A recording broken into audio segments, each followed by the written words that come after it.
Carrie Soto Is Back by Taylor Jenkins Reid. Summary. Legends are not born. They're made in sweat, in sacrifice, in battles under the burning sun. Carrie Soto was once the greatest tennis player alive.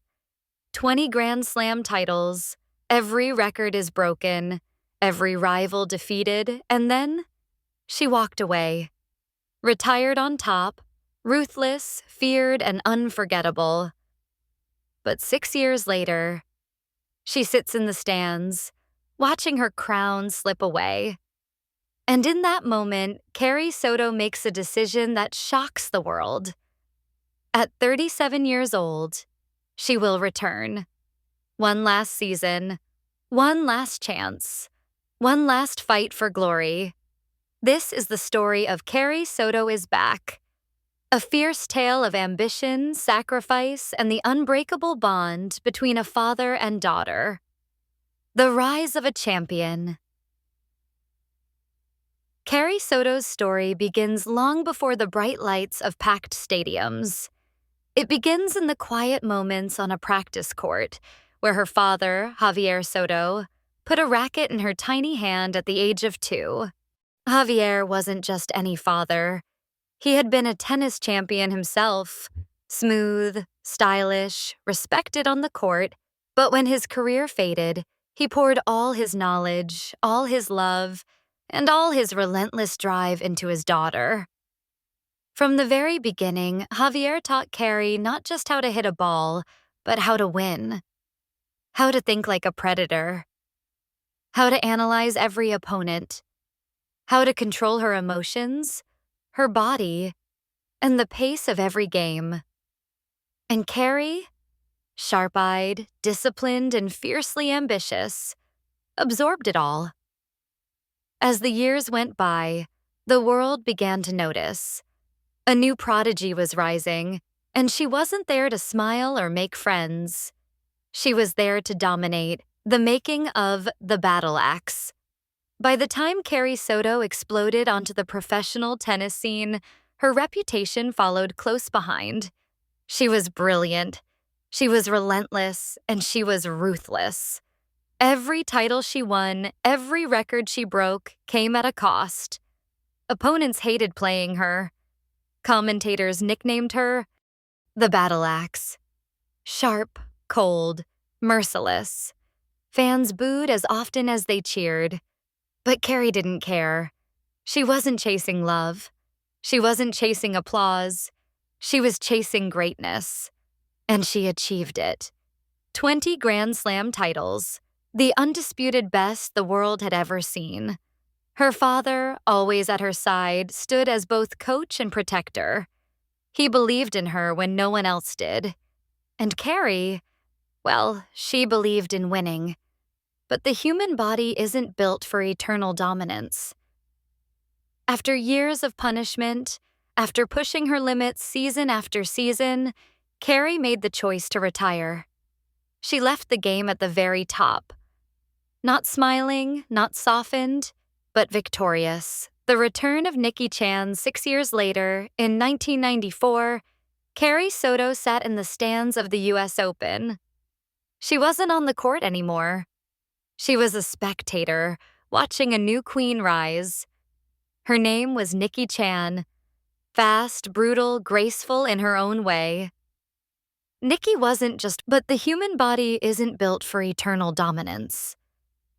After years of punishment, after pushing her limits season after season, Carrie made the choice to retire. She left the game at the very top. Not smiling, not softened, but victorious. The return of Nicki Chan 6 years later in 1994, Carrie Soto sat in the stands of the US Open. She wasn't on the court anymore. She was a spectator, watching a new queen rise. Her name was Nicki Chan. Fast, brutal, graceful in her own way. Nicki wasn't just winning matches. She was winning them with fire. And with every ball she slammed across the net, she was inching closer to taking the record Carrie Soto had built her entire life around. When Nicki Chan tied her record, The cameras turned to Carrie, the old champion, stone-faced, watching history pass her by. And in that moment, something inside Carrie snapped. She refused to let her crown be taken. Not without a fight, the comeback game for 6 years. Called washed up, too old, too rigid by the media. And yet, Carrie Soto announced it to the world. She was coming back. One final season. One chance to reclaim her record. One chance to prove that she was still the greatest tennis player alive. She would do it with her father by her side once again. Javier, now older, slower, but still sharp as ever, agreed to coach her. Their bond, built on decades of trust and discipline, would be tested in ways neither of them expected. And to make matters even more complicated, Carrie would also have to train alongside Bowe Huntley, a man she had once almost opened her heart to, a man who carried his own scars, his own regrets, and one final chance to prove himself before walking away from the game. For Carrie Soto, it wasn't just about tennis anymore. It was about legacy, about love, about proving to herself, her father, and the entire world that she was still unstoppable. The struggles of a legend. But comebacks aren't built on nostalgia. They're built on pain. Carrie's body wasn't the same. Her knees ached, her stamina faltered. She could no longer rely on sheer speed and power. Instead, she had to evolve. She had to play smarter, leaner, sharper than ever before. The press tore into her. Too old. Too arrogant. Too desperate. Every headline cut deep. Every broadcast questioned her place. Fans who once booed her now laughed at her. Rivals doubted her. Even the younger players saw her as a relic, a has-been trying to steal the spotlight. But Carrie didn't bend. She fought. Every single day. With Javier pushing her, with Bowe training beside her, with Nicki Chan looming ahead like a shadow over her career. The court became her battlefield again, and Carrie Soto was ready to bleed for every point, father and daughter.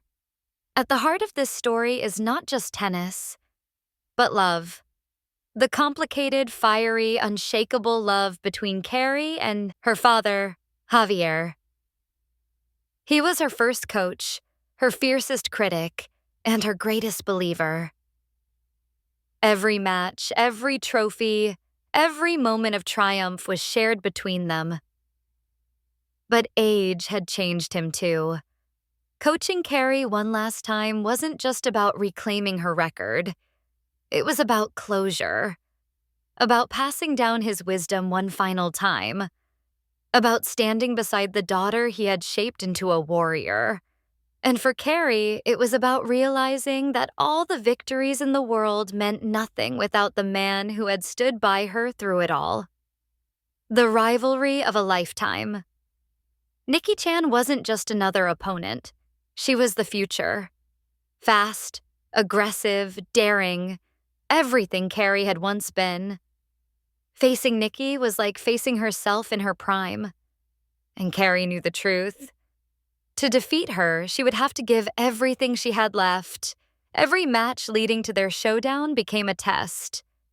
Carrie clawed her way through younger, stronger opponents. She faced humiliation, exhaustion, even of doubt. But with each swing, each serve, each rally, she grew sharper, stronger, closer to the champion she once was. And when the final showdown came, Carrie Soto versus Nicki Chan, the world held its breath. The final season. I won't spoil every twist of Taylor Jenkins Reid's unforgettable novel. But know this. Carrie Soto's return isn't just about a score. It isn't just about 21 Grand Slam titles. It's about identity, about refusing to let the world tell you when your story is over, about the cost of greatness, and whether it's worth paying again and again. In her final season, Carrie Soto proves that true legends don't fade quietly. The conclusion. Carrie Soto Is Back is not just a sports novel. It's not just about tennis. It's about ambition, legacy, resilience, and above all, love. It's the story of a father and daughter bound together by a shared dream. The story of a woman who refused to let time, critics, or even her own body decide her fate. Taylor Jenkins Reid gives us not just a sports drama, but a deeply emotional, vulnerable, and inspiring portrait of what it means to want more, to fight harder, and to rise again when the world says you're finished. Carrie Soto may not be liked. She may not be loved, but she is respected. And in the end, she shows us that being remembered is greater than being adored. Legends don't retire. They return, they rise, they fight. And when the world counts them out, they prove one last time why they will never be forgotten.